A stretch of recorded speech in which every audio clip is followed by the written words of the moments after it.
اخواتي وحشتوني قوي. النهارده هنعمل مع بعض وراك مخليه. معانا 1.5 كيلو وراك مخليه هنعملها بيكاتا. معانا فلفل حراق، معانا فلفل رومي، معانا ليمون، توم باودر، ملح، بابريكا، فلفل اسود. تمام، هنعملها مع بعض. هوريكم. احنا الاول هنديها صدمه على البوتاجاز، هوريكم هنعملها ازاي. بتبقى حلوه قوي وخفيفه، وهنعمل جنبها شويه رز بسمتي كده صغننين.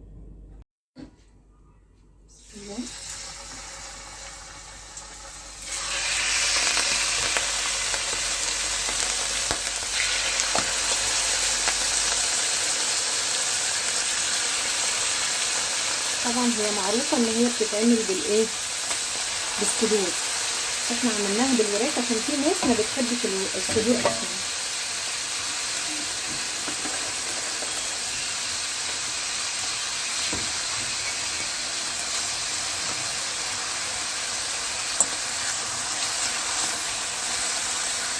طبعا احنا ايه، قبل ما نديها الصدمه فتحناها كده.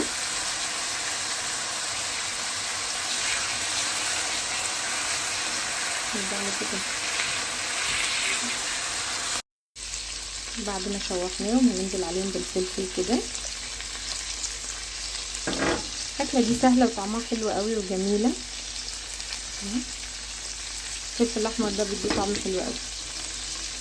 طبعا لسه ما نزلناش بالتوابل.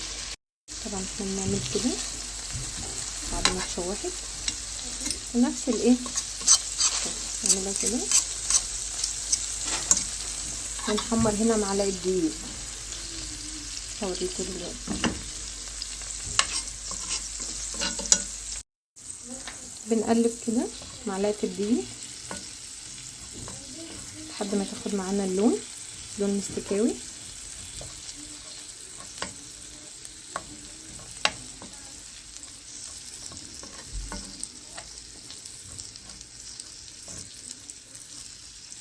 مش عادي.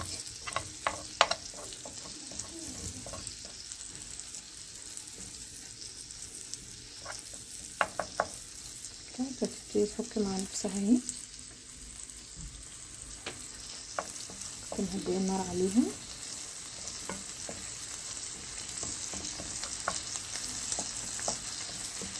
معلقه الدقيق دي عشان تدينا ايه، الكريمه بتاعه البيكاتا. بعد كده هننزل عليها باللبن، اي نوع لبن انتوا ايه بتستخدموه.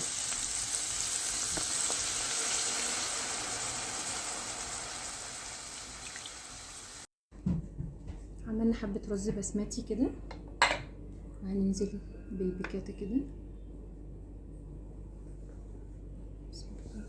بصوا شكلها عامل ازاي اصلا، الصوص الابيض.